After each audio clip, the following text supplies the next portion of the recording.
This is where the fun begins. Yes, Texas is a rival. All I right. have a river of Kool-Aid for basketball.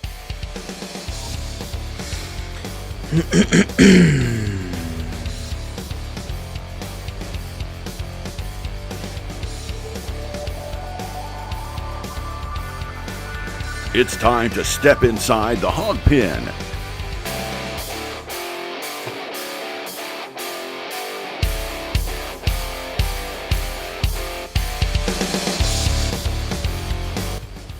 What's up, everybody? I know I said 8 o'clock. I'm still running on Eastern time. I took a little Christmas trip. I was on Eastern time for a little bit, and I was running on Eastern time tonight, so that's my bad. And actually, I'm so excited because this is our first show back in 2026 that I wasn't going to be able to wait, man. I just had to get it going. D-Man, how you doing, brother? Man, deep in the heart of Texas down here. Oh, deep down there, huh? Yeah. Well, hey, at least you got You'll get down to the lungs. Good barbecue around you. That's right. I've been eating barbecue like nobody's business coming down here.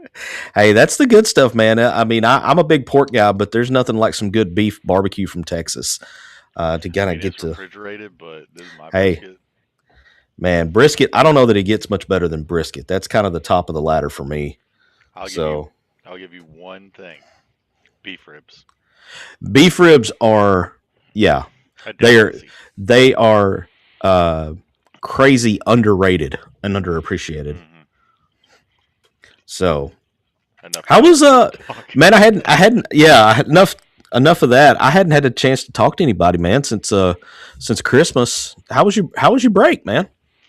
Man, we had Mama Linda's funeral, Uh-huh. and that was kind of sudden. It was we lost to one of our good fans. It was really sad. Got to meet a lot of people too. It was nice to meet Casey, and apparently at the burial, Darren McFadden showed up to her burial. Wow. How about that? That's pretty awesome. Yeah, I was gonna, I wasn't gonna say a whole lot because I didn't feel like I could really. Well, look who joined us. Why are you not at a concert? Prankster Are you- himself. What's up, fellas? Are you at the concert right I'm now? at the arena, but Okay. but I want you guys to see this. Tell me if you guys are shocked as I am at how dead this crowd is. All right, hang on. I'm gonna take I you can full flip it screen for a around minute. here. Yeah, I'm gonna take you full screen for a minute. This is 30 minutes before showtime. Okay, now I will say this. There will be a couple opening acts. The last couple concerts I've been to, people really flood in towards the end of the opening act before your main attraction Right. takes a stage. So Right. I'll also say that Zach, you do have a tendency to show up an hour before things actually. So there's only one opening act, I think, and it's Nate Smith. Just stop. well, you'll probably see an influx of people getting there. I would say by 8 o'clock, you'll probably have a much bigger crowd there than what you have right now. So, in case you didn't know it, he's at the Jason Aldean show tonight. It's not. Flip my camera back around. Hey, boot me out and then bring me back in. Let me see if I can fix my camera. All right, you're gone. He's having some boomer issues right now. All right, hey D-Med. Jonathan says he's having trouble hearing you. You may want to bump your level a little bit. I got you maxed out on my end. So, but yeah, to kind of go back, Talk up a little bit louder. to kind of go back to what you were saying. I was unable to attend. Unfortunately, had a direct family conflict. We had a family Christmas going on right, pretty much the exact same day, and it was just going to be impossible for me to make it down. So I'm sorry I couldn't make it down, Casey. But I was definitely thinking about you on that day for sure. And I was going to wait and do like a full blown tribute when Zach got back in the house, because Zach was going to be able to do it a lot better than I could. But definitely want to send our condolences out to Casey and the rest of the family. with that loss. And loss is tough anytime, but right around the holidays just makes it that much worse. But we definitely want to send that to Casey, and Mama Linda's got the best seat in the house now for the rest of this Razorback run that is going to end up in Indianapolis. So I wonder if she's helping out Silverfield on the recruiting trail. Hey, I mean, I got to meet her one time, and she was pretty persuasive, man. So she may be working some magic up there to try to get some of these guys out of the portal into Razorback uniforms for next year. And we can definitely hit on that a little later in the show when we're talking about the national championship. But man, I gotta do this. I gotta hit my little intro, if you will, for the School of Hog Hoops. Yeah, as soon as I can get it queued up here. So, all right, class is about to be in session. Here we go.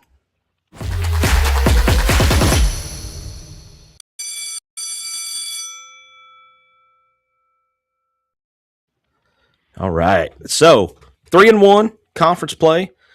Where I don't even know that I want to acknowledge the debacle that happened down at Auburn, because I mean, what can you say about it? Calipari even went into the post game that night and said, "Not my team, burn the tape," and pretty much left it at that.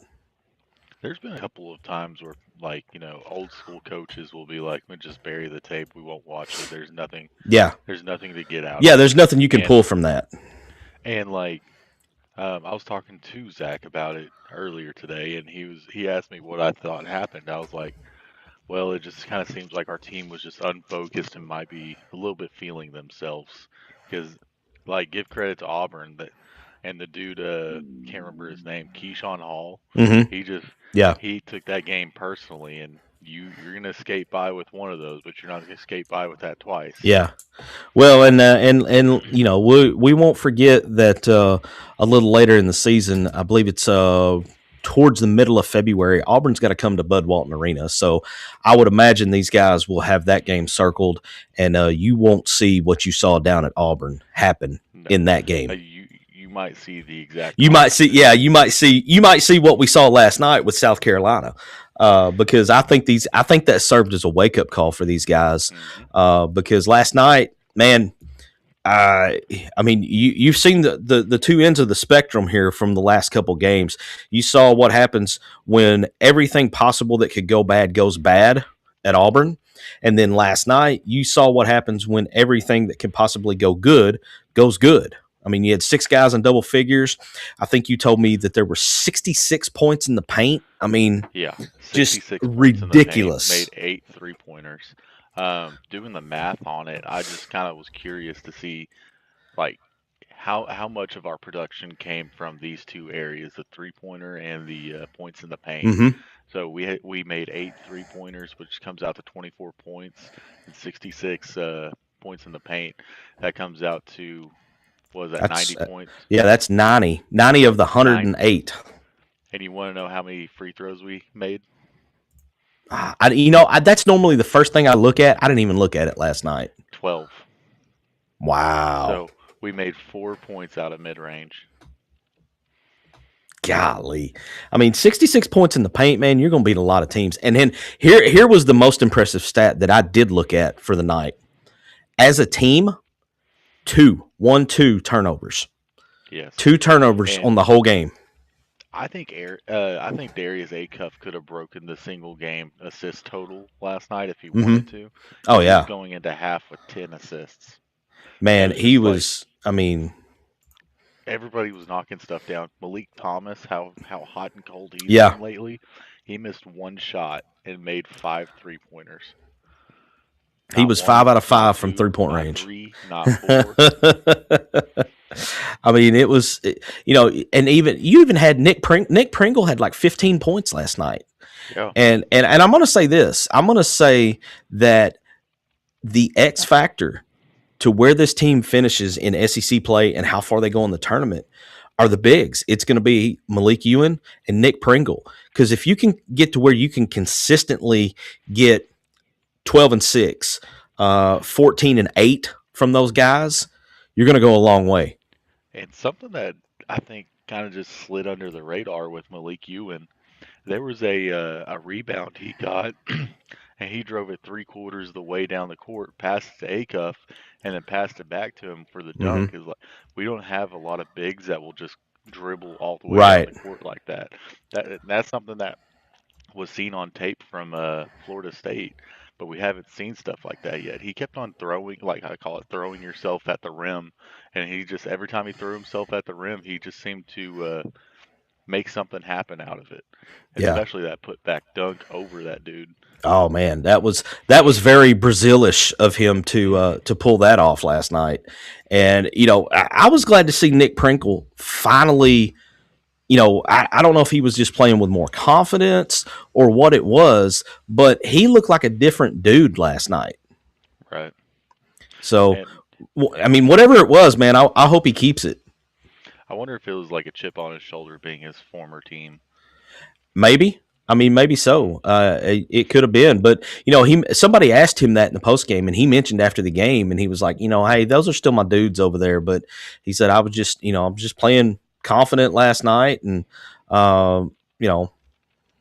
whatever it was, man, he needs to bottle it up. So let's see. Jonathan Parker says wasn't turnovers at the end when the sub. Yeah, well, I think one of the two turnovers was at the end. Was towards the end of the game when you had the guys, the bench mob, basically We in the also game. went about 4 minutes without scoring a point, and they also scored like 10 in that final run too. Yeah. So that we they had like finished a 46-point lead. Yeah. I heard Chuck Barrett say in post game last night when he was getting ready to talk to Cal and kind of recapping stats. South Carolina ended the game on a 9-0 run to get it back to, 34-point deficit, I think, was where it ended up. And so they finished the game on a 9-0 run just to get it to that point. So, and how about Darius Acuff, man? 13 assists and no turnovers. I mean, let's not forget, he's a freshman, man. He was playing high school ball this time last year. Just unreal. Yeah, he was taking his ACT last year. Yeah, no doubt. No doubt. I mean, I saw it posted today on social, and it was like, is he the best freshman ever at Arkansas? And I got to say, yes. Moses Moody was really good. Joe Johnson was really good, but I don't think either one of them were, and AB would be the closest. But, yeah, I mean, what Acuff is doing is just flat out ridiculous, man. This man was holding up his hand to ask to go to the bathroom last year. yeah. I hadn't thought about it that way, but you're exactly right, man. I mean, he's sitting in study hall, and just absolutely unreal. And here's another thing. He's not huge. He's 6'2", No. which is a big guy for a normal person, but I mean that's not very big in basketball terms. No. And I still think if we played Duke again, we're probably going to beat Duke. I wouldn't mind another shot at Duke. I really wouldn't. I saw the little score bug that they had that every Final Eight team or Elite Eight team that we're going to play, and we've got 4 losses against every Elite Eight team. So we have 2 left to play, Alabama and Florida. So if we could go 4-4 on the Elite Eights, that's going to be really impressive going into the championship or the tournament. That's going to do a lot for your Ken Palm. If you go and you're 4-4 against last year's Elite Eight teams.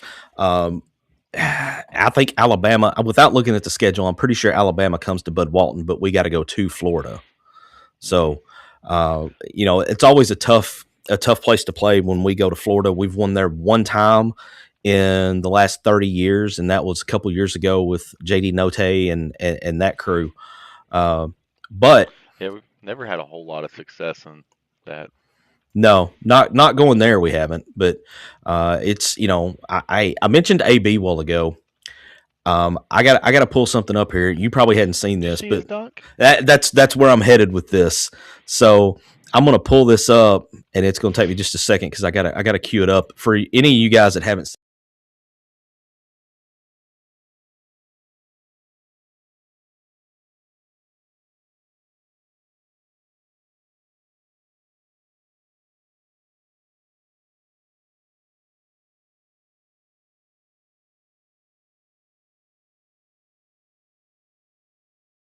Like how can you allow that to happen? I think you could have added some bench players in there. They still wouldn't have got it. I mean, I'm sorry, but if I'm one of those Grizzlies, that dude's getting fouled. He ain't going up and dunking on 4 of us. He's gonna get fouled. If I'm one of the Grizzly players, we're swinging after that. Yeah, You just disrespected like literally just. yeah. No, stop it, Dylan. Spit on his face, basically. You put something in his face. He put something in his face, that's for sure. But yeah, AB, and as good as AB was when he was here, I mean, honestly, he's improved his game too. So much. That's the impressive part. Like, he had a slow start to his career in the NBA, and he wasn't doing bad by any means. It's just he's a rookie and he's still developing as a man. Also, have you seen the way that his face?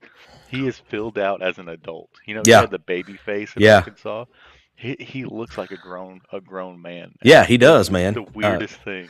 Yeah, and this is his 3rd year in the league. So I mean, this is what's wild to think about. Yeah.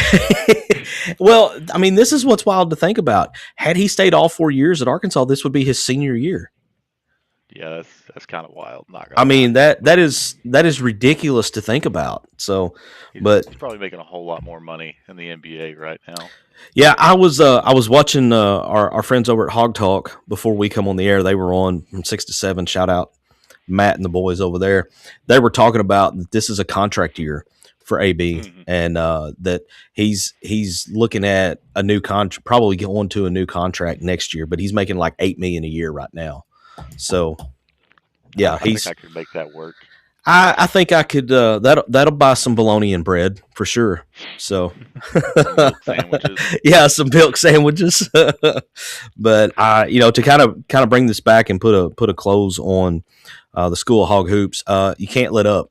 You got all this momentum back after the beat down last night, and you're going to go back for another tough road game this Saturday. You got to go to Georgia, who lost at the buzzer last night to Ole Miss.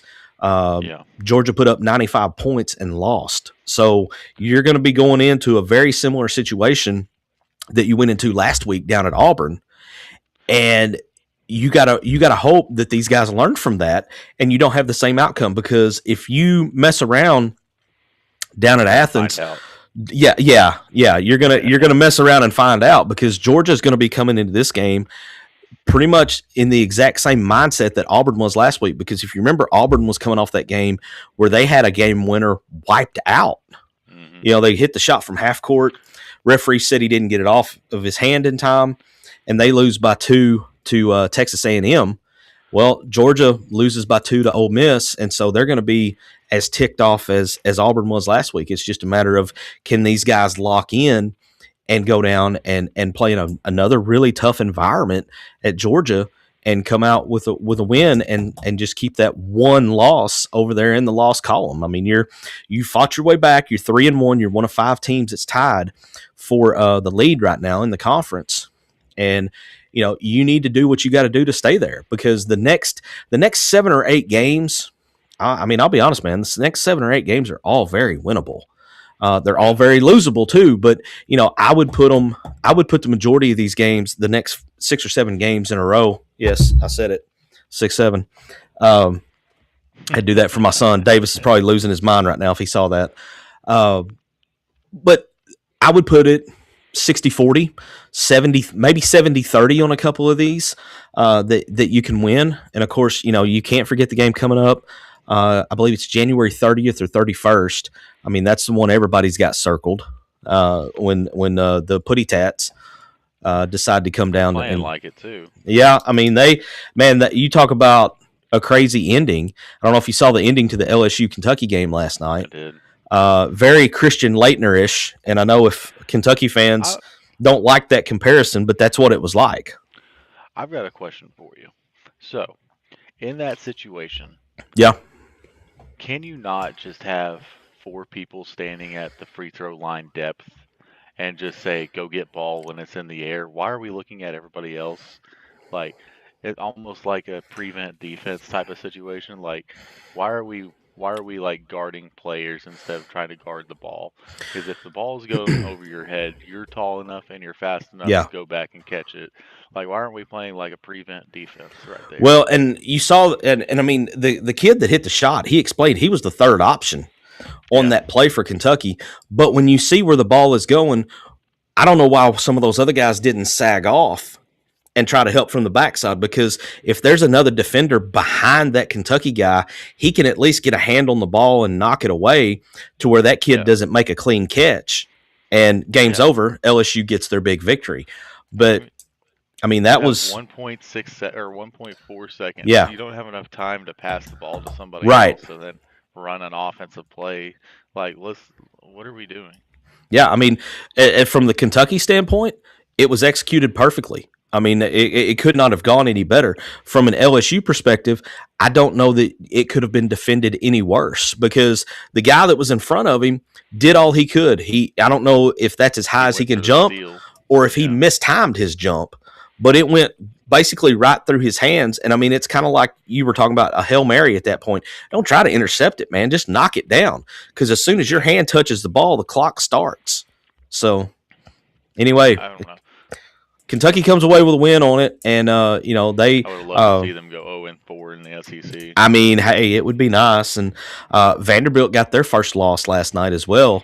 They went down to Austin, and they got shellacked pretty good. I think it ended up close to a 20-point win for Texas. So is Vanderbilt, are they fraud? I don't think they're fraud, man. I think they're actually really good. I think that game at Texas for them is the exact thing that happened to Arkansas down at Auburn. I mean, they ran into a buzzsaw, and you know, here's a familiar name, Tremont Mark. Had a really good game. Eligibility. He's still there, man. He had a good game last night for Texas, and was kind of the X factor for them. So, and I mean, dude, it's just a testament to this league, because even LSU, who's considered to be towards the bottom of the league, I mean, they're still pretty good. And South Carolina's better than what they played last night. They just, you know, it was not bad either. Missouri beat Auburn last night. Yeah, Auburn that just blew us out by 37 or whatever it was. They go to Missouri and they lose. So I don't know if you saw this or not. Cal was talking about that after the game. So and he was just like, "All right, I'm out before I say something." So that would probably be my reaction too, honestly. Yeah, and no doubt. Just a little bit of off the rails for you. I started looking at who the hell is this commentator, Rodney Terry? You know, I was like, oh God, where's he from? And then like, it just sparked like whenever they showed a picture of him, I was like, who's this Harry Potter looking dude? And then instantly I was like, wait a second, I've heard this Harry Potter. Chuck told me that he looked like Harry Potter last year when we were playing against him. I was like, oh, that's who he is. Yeah. It man, that dude. I will just. I'm not gonna trash him because he's new to the announce game. Let's just say he's got a lot of room for growth. We'll put it that way. You would say you understand why he's not a coach anymore. Yeah, exactly. Communication skills are probably not at the.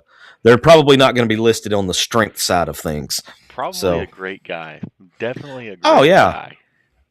I mean, if you just to sit back and maybe have a beer and watch the game with him, probably a cool dude. But or butterbeer. yeah. Go over to Harry Potter's house and have some. There you go. With him. There you go. But anyway, so we'll see what happens with Arkansas on Saturday, 3:00. They got to go to Georgia. Not going to be easy, and we'll see. What are the keys to that? Isn't Georgia's coach the old Florida coach? Yeah. I'm gonna ask that every year. Mike. I cannot remember his name, but yes, he's the guy who was at Florida before Todd Golden. He's a former Ole Miss guy. He played ball at Ole Miss, but his name escapes me at the moment, and I just can't think of. I'll probably think of it when we go to break here in a minute. But yes, you are correct. He left Florida on his own, took the Georgia job. They hired Todd Golden, and then Golden goes on to win a national championship. So anyway, all right. Class is about to be dismissed on the School of Hog Hoops. We come back, we're going to talk about the fact that we are inside of 30 days until the Diamond Hogs are back in action. So don't want to miss that. Y'all stick around with us. We'll be back right after this. Attention Razorback fans and local businesses. Are you ready to reach the most passionate Arkansas sports fans out there? Introducing Inside the Hog Pen, not your normal Razorback talk show. We're fans first and don't try to hide it. No agendas, no propaganda. At Inside the Hog Pen, we call it like we see it. And now we're looking for sponsors to join the team. This is your chance to put your brand in front of thousands of loyal Razorback fans who live and breathe Arkansas sports. From small businesses to major brands, we have sponsorship packages tailored just for you. So let's grow together and make Inside the Hog Pen bigger and better. Don't miss out. Call 501-416-4331 or email us today at insidethehogpen@gmail.com and become a proud sponsor of Inside the Hog Pen. All right, quick break, and we're back. And just like I was talking about what was going to happen during the break, Mike White, that's the Georgia coach's name that was at Florida. I kept wanting to say Mike Smith. I knew that wasn't it, but that's what's in my head because that's one of my coworkers. So better than my guess was Mike Hale, knowing that's not it at all. Yeah, well, I knew Mike Smith wasn't right, but that's the name in my head because he's a coworker of mine. I talked to him quite a bit, so shout out Mike Smith, one of my good coworkers. All right, baseball. It's hard to believe we are inside of 30 days. I believe Valentine's Day weekend is the opening series. And we're going to open the season down at Globe Life this year. Going to open it up against, I believe we are opening up against Oklahoma State, if I'm not mistaken. I could be wrong on that. I'm going to look that up real quick. It's Oklahoma State and my favorite cheating university, and then Texas Tech. And it's at the Shriner Children's College Showdown. Yeah. Globe Life, which they have nicknamed Bomb South, because our folks show up and show out down there. And I've got a buddy that texted me yesterday and said that the tickets and the Airbnb were secured, that he and his wife would be going down for the Classic that weekend. But preseason polls, man, I've seen us anywhere from, I think, 5th to about 8th, depending on which one you look at. I got to be honest, man, I don't know much about this team. I even had to look up to see who was coming back on the roster. Yeah, I'm kind of right there with you, honestly. They put out a video the other day of like people impersonating other people on the team. I did see that. And yeah, I recognized about 4 people. They have, what is his name? I think it's Micah New. Yeah. And he's supposed to be one of the preseason All-Americans. You know who got snubbed off the preseason All-American list? Yeah, and I think Dave was a little pissed about that too. Ryder Helfrich, he should be. Yeah. Best catcher in the game, and they don't put him on any of the All-American teams. Yeah, it's kind of wild for that. But yeah, the pitching staff, like, I'm gonna be honest with you, I don't know a whole lot about it. We got Steele Eves. Yeah, he was in there last year. Was he the dude that jumped in Lake Norm? Was that him? Yeah, I think so. Okay. Cam Kozel's back in the infield. Hunter Dietz, Parker Yeah. Coyle, the fish man himself. Yeah. And let's see here. Gabe Gackle. Tate McGuire, I think he had some run last year. Mm-hmm. Well, and then there was Carson somebody. Wiggins. Yeah, Carson was the one that was out last year with Tommy Johns, and he's Cooper Dossett. And Dossett. How could I forget about Dossett? Now there is one. Nolan Souza has been cleared from his shoulder injury. He will be back, but Dave did announce the other day that Brenton Clark, he was a redshirt freshman from Texarkana. He was going to start in the outfield and was likely to be the leadoff man this year. He is out for the year with a shoulder injury very similar to what Souza had last year. So, wow. I don't know much about the kid, but if they said he was going to start and be leadoff, then that means Dave thinks a lot of him to put him in that position as a redshirt freshman. But nonetheless, that probably means Cam Kozel will be your leadoff guy again this year. And I don't know, man. I mean, everybody seems to think that this team is going to be really, really good. Of course, you still got Kahio Aloy as well, and Reese RBI Robinette. machine. Yep, Reese Robinette's here, and of course, Ryder Helfrich. I mean, he's going to be the captain of this team. I would think, just from the way he finished last year. I mean, the man was. You started to see why he was drafted where he was, and you also saw why he thought he could do better. So, thankfully we had him, and this is his money year. This will be his last year because he's going to go in the draft after this year. He won't be back next year, barring some kind of freak incident or something. But man, I'm ready to get it going. I mean, it's schedules is not quite as tough as it's been in the past. When you look at once you get into conference play, there's several omissions. Honestly, from this SEC schedule, you got no Tennessee, you got no Texas. You get number one. Yeah. Tennessee's not going to the tournament this year. Excuse me. Wow, that one was super hot. No, I don't necessarily disagree. I think if they do get into the postseason, that they'll flop because I think Vitello was the man that held all the magic over there. So, but your tough series. I mean, you get Florida at home. You get Georgia at home, which Georgia is one of those teams that I would be looking out for in the SEC this year. One of our former coaches is the head coach down there, Wes Johnson. Wes. Yeah, former pitching coach, and I really like Wes. For the team that can hit the hell off the ball. Yeah, no doubt. But you get Ole Miss at home. You get Oklahoma at home. I mean, your road series. LSU, do we? That's the other one that is missing from the schedule. Really? No LSU, no Texas, no Tennessee, and then you get Mississippi State at home. Yeah. You get Mississippi State at home. You got to go to South Carolina. That's never easy. That's always a tough road series. Florida comes here. You go to Auburn. You go to Alabama, and then you get Georgia here, and Ole Miss comes to Fayetteville. We end the year with Oklahoma and Kentucky. Yes. Also, just a little note. Probably the best team on our schedule, Mississippi State. That's our opening series. It is. That's the opening weekend of conference play. So, arguably two of the best teams in the conference are going to go head to head in that first weekend. And I guess just establish your dominance early in that one. So, I mean, outside of Gabe Gackle, I have no idea what your starters are going to look like. I think it was one of the dudes with the weird name, Brumheiner. Nope, that's an infielder. Let's see. He's actually from Edmond. My mom's from Edmond. Oh wow. Let's see. Steel Eves. That's about like the ones we just named are about the ones that we know about. We have guys that transferred in or signed in. Most of the guys that transfer in are plug and plays. Everybody else is kind of just a get in where you fit in type of people. I'm interested to see if you're going to have, because we know Gackle's going to be back in the starting lineup, I would think.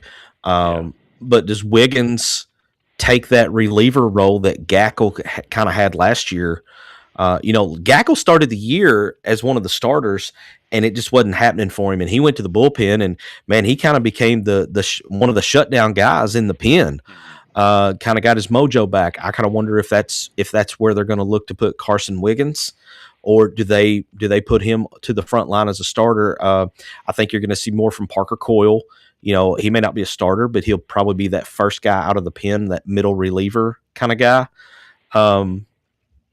You look at some of these arms, you kind of wonder who are they going to try to establish to be the shutdown closer. And I don't have any idea. I mean, these are all really good questions that I've just not taken a dive into the roster deep enough to try to figure out my guesses on who's going to be what. But and I will say this when it comes to predicting who's going to be good and who's going to be not. It as of this moment, it's a crapshoot. We it is. Know, yeah. we won't know how it goes until live bullets start flying. And that even goes with the infielders and outfielders. We know who's going to be behind the plate. We all know that, but we know that pretty much every position on the field is a new position for somebody. We don't have a whole lot of returning fielders. Yeah. Like Cahillo, even he was a DH all last year. Yeah. So if he plays in the field, we don't know how that's going to go. Souza was in and out all year, and then our entire outfield is gone.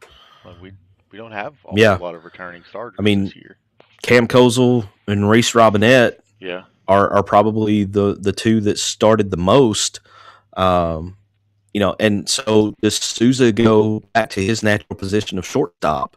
Because last year before he got hurt, he was playing some second base until he got injured, and then that's when Kozel kind of came in and really set things on fire. Who you got at the hot corner? I mean, who are you going to put there? I really wish Iredale would have stayed. I'm pretty sure he'd have one more year of eligibility if he wanted it. Yeah. I think we really are going to miss him this year.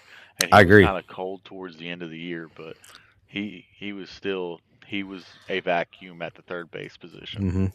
Yeah, and I mean that the history of the guys that have played third. I mean, you look at some of those guys, that have played that for the last several years. I mean, that's been a position that has not been a concern. But now, coming into it, I don't know, and they may have somebody lined up to take that and not miss a beat. But I mean, there's some key pieces. You got to replace a Golden Spikes winner at shortstop. Like you said, the entire outfield. Who's going to be your DH?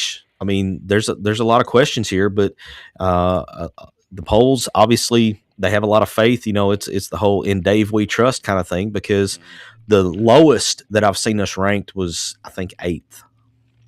And with the polls, like you're right there, "in Dave we trust," because we don't really know a whole lot. There's not a whole lot of known commodities on this team, right?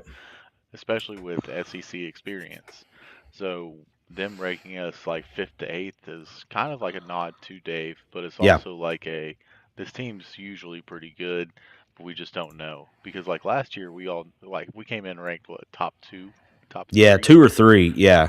And this because we had a whole lot of pieces coming in that we all knew about, and it's just there's a whole lot of uncertainty with us, and this could be a year that Dave has once every 10 years where this team's not very good. Yeah, I don't know, man. I hope not. But I mean, I saw the D1 guys. I caught just a minute or two of their podcast either yesterday or today, and they are big believers that this team is going to get back to Omaha, because one of the guys that was on there was talking about that every year it has been 10 years now that Arkansas has won at least 18 conference games.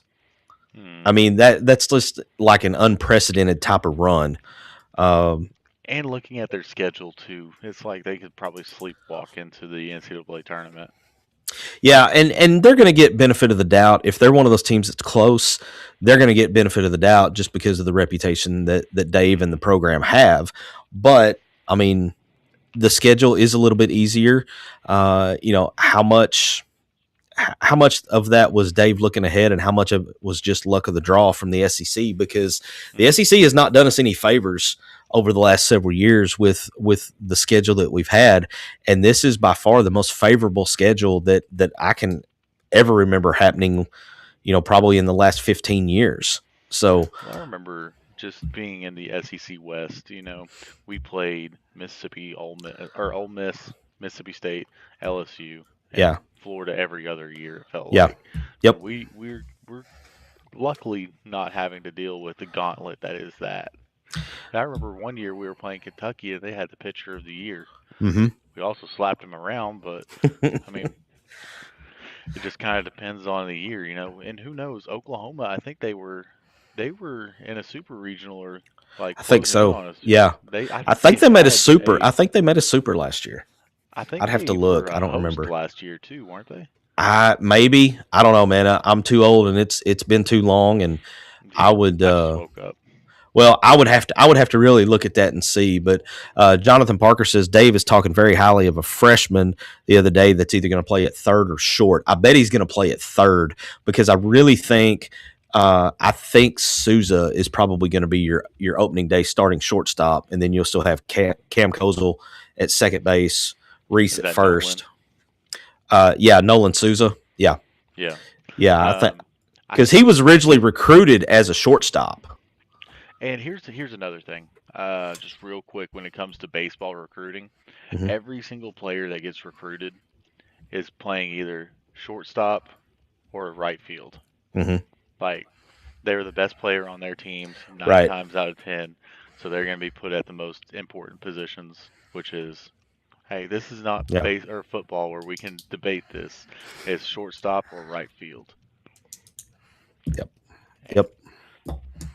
So that's key number one of any baseball coach is put your best player in the best position. Yeah. Yep. And it's going to be fun, man. And it'll be here. I mean, we're 3.5, maybe 4 weeks. Today, what is today? It's today the 15th.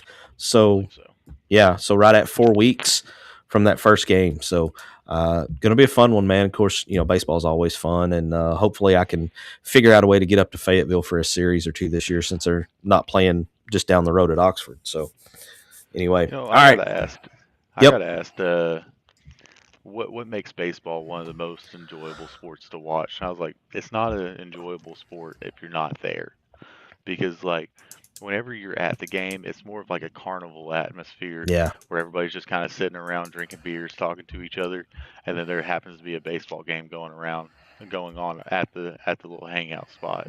So baseball is really, if you're trying to appreciate it through a TV, you're not going to be able to as well. Right. Get your butt up to Baum Walker and go appreciate it up there. Also, I'm going to reach out to. I kind of failed. I was trying to talk to Chuck this week, but I failed this week. We're going to reach out to Chuck and to old Mr. Lanzilli because I know. We got to get him back in here. Yeah. I know he's ready for Arkansas to take up the mantle again. Yeah, heck yeah, man. We got to get Lanzilli back in here. It was always fun to sit here and talk with him about all things baseball on the camera and off the camera. I had some really great discussions with him. So we're going to step by.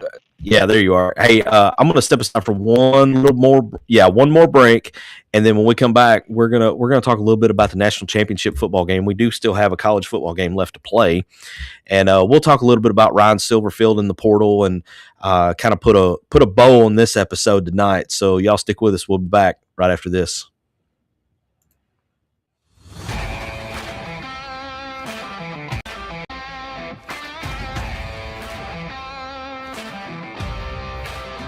Meeks Design is your one-stop shop for custom clothing with a personal touch.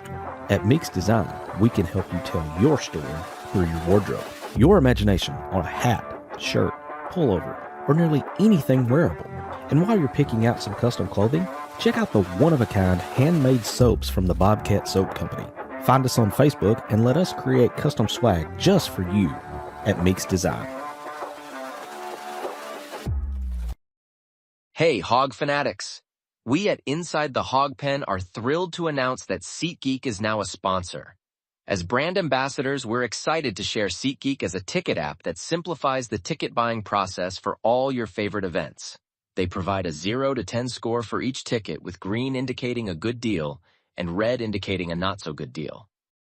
As a special offer, Hog fanatics can get $20 off their first ticket purchase by using the code INSIDEHOGPEN. Check out our socials for the link, and remember to use the code INSIDEHOGPEN. Attention Razorback fans and local businesses. Are you ready to reach the most passionate Arkansas sports fans out there? Introducing Inside the Hog Pen, not your normal Razorback talk show. We're fans first and don't try to hide it. No agendas, no propaganda. At Inside the Hog Pen, we call it like we see it. And now we're looking for sponsors to join the team. This is your chance to put your brand in front of thousands of loyal Razorback fans who live and breathe Arkansas sports. From small businesses to major brands, we have sponsorship packages tailored just for you. So let's grow together and make Inside the Hog Pen bigger and better. Don't miss out. Call 501-416-4331 or email us today at insidethehogpen@gmail.com and become a proud sponsor of Inside the Hog Pen.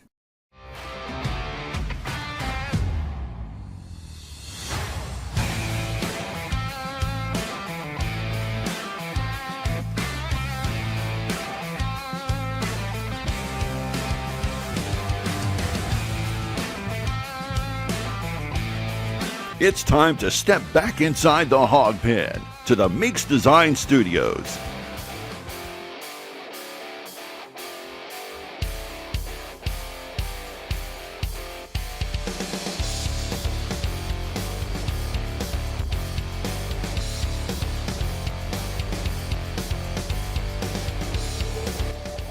All right, just about ready to put a bow on this episode.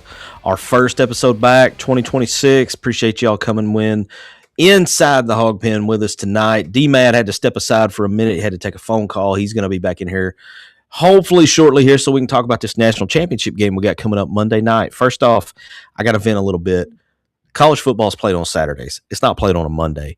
Put this national championship game on a Saturday where it goes and let everybody enjoy it to its fullest. So you got Miami, you got Indiana. They're going to be playing in Miami, but Miami's going to be the road team, which is going to be weird in itself. But does the Cinderella story continue for the Hoosiers and Coach Signetti, or as a buddy of mine calls him, Big Netty? I'm kind of torn here. I'd be okay. I'm going to be okay either way on this one. Whoever wins this game, I don't really have a dog in the hunt, but I will say this. It's nice to see Miami back in the mix and at the top of college football because, in my opinion, Miami's one of these teams that college football is just better when they're really, really good. Got to feel good for Carson Beck. He leaves Georgia chasing a woman. He gets to Miami. She breaks up with him, and then he goes like dark mode and just unleashes hell on everybody that's in front of him that was on Miami's schedule, and he got them back to the national championship game. I mean, he scored the game-winning touchdown and broke the hearts of all the Ole Miss fans. Heck of a game. Who do I think is going to win? Man, I don't know. Indiana doesn't look like they have much of a weakness right now, man. They've just been destroying everybody that's been in their path. I would say that Miami might be able to slow them down a little bit, but I don't know. I mean, this is a hard one to pick, man. I think I could see this being a really, really close game if Miami controls the ball as much as they did against Ole Miss and they just dominate time of possession. I could see it being a close game. But then again, I could also see Indiana coming out and just laying the wood to them like they've done to everybody else. So nonetheless, going to be a fun one Monday night. Probably late. It'll probably be like a 8:15 kickoff or something. And they'll probably, add commercials and crap, and it'll be a 3.5 hour game no matter what goes on with it. But I'll be watching, to kind of bring this back home and talk a little Razorback. You got to like what Silverfield's doing with the transfer portal right now, man. A lot of these names I don't really recognize. But when you go and you look at the transfer portal rankings, Arkansas has moved into the top 10 and pretty much every one of the different rankings. SEC, I've seen them ranked anywhere from 3rd to about 6th in the SEC rankings. A lot of hype around Silverfield right now, man. He's saying all the right things. Things seem to be coming together for him. But the bottom line is, can he win some games? So, I don't know. I don't know what's going to happen, but nonetheless, we'll see. And I mean, he's going to be here, so we'll jump on the back and support him until we don't. I mean, because that's what we do as Razorback fans. So, anyway, you guys got any comments on what Silverfield's doing with the portal? Throw them in here. We got just a couple more minutes here before I'm going to try to wrap this thing up. Anyway.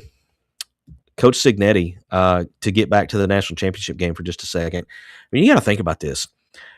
prior to him getting to Indiana, they were either number 1 or number 2 all time in losses in college football.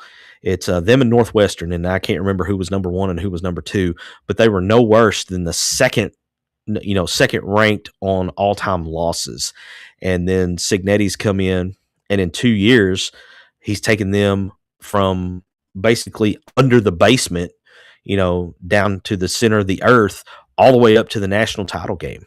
So if it can be done at a place like Indiana that has zero history at all, I mean, why can't it be done at Arkansas? Why can't it be done here? So Jonathan Parker, probably going to get in with the last question of the night. What positions do you think we still need to get? Look, I'm big on building inside out in football. They've picked up a few guys on the offensive line.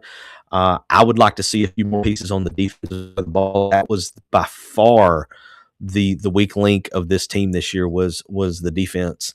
And I would like to see, get some of the big bulldozer type guys to go with Quincy Rhodes on that defensive line. So if you could pick up maybe a few more defensive line guys, and of course, I'm never going to turn down the big hog mollies up front that block on the offensive side of the line either. So I'm going to say you can always use more line, and because if you have an elite level line, you can have just average to slightly above average skill level players, and they're going to make them look better.